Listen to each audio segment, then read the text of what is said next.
Hey guys, Big Bry here from the remote part of Texas, hidden from civilization, because I don't want anyone from today's video to come looking for me. Happy Thanksgiving.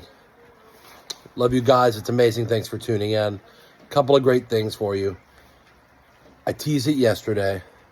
I've got some great sources sharing info with me, and they're telling me we know Panini versus WWE is over. What a match. I mean, these guys, we find out we got this great wrestling match between the two going on in court. And it's the craziest thing. The lights went out, and when they came back on, they were shaking hands.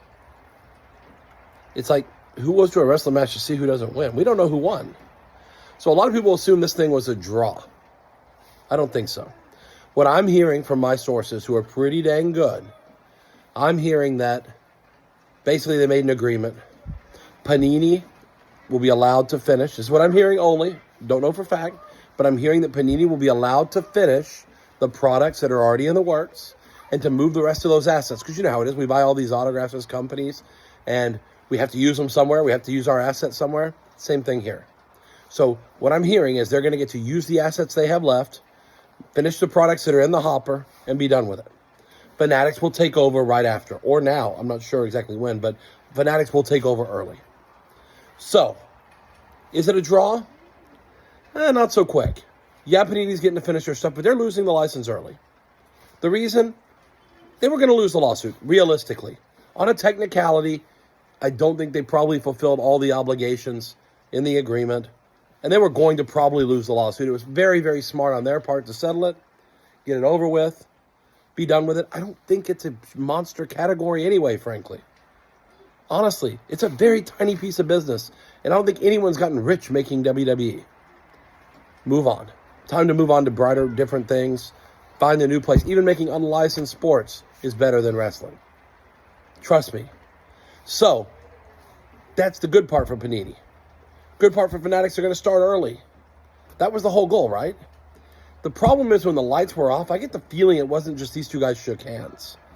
My instinct is there was some dirty pool in the back room. That's just my guess. Very, very possible that this was not instigated by probable actually, that this was not instigated by WWE saying, well, you didn't do the things you were supposed to do. That was over a year ago. Clearly, someone had their hand in the cookie jar here, messing with WWE, trying to convince them and prod them to go after Panini. That's how it feels. To me, guys, it feels very dirty. It feels like someone took a chair and hit someone when the ref wasn't looking. Except we all missed it because the lights were out. But you know what? Not this time. Two big things are coming from this. Number one, the transition will happen early. I don't think that's good for wrestling collectors. I think WWE took a huge jump during the Panini era. I think it's a step back going back to Topps. But the bigger thing that no one is calculating is that I think this is going to play into Panini's antitrust case in a huge way. Because what's going on behind the scenes here, and maybe with MLB, or not MLB, sorry, with an FLPA and that little attempted coup of taking the license away earlier, I have a feeling that they were prodded by Fanatics. Just my guess. And if that's the case, all that information will be discoverable in Discovery for the trial, for the unfair competition trial.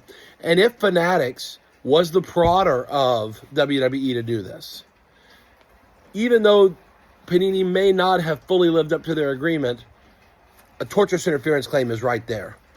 They definitely tampered with business relationships. It feels that way. If that's what happens. Who knows? I wasn't in the room. This is what I'm hearing, though. If it was at the Fanatics' behest that these shenanigans began and this war began, I'm telling you right now, that's going to be discoverable, and I think it's going to help Panini in a lawsuit. Because I promise you, there's so much going on behind the scenes that is dirty and nasty and unfair and designed to destroy competition, in my opinion. It's got to stop.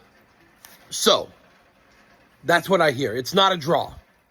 Fanatics won for now. Panini's finishing the run and Fanatics takes over. They got exactly what they wanted. They've gotten everything they wanted this whole way.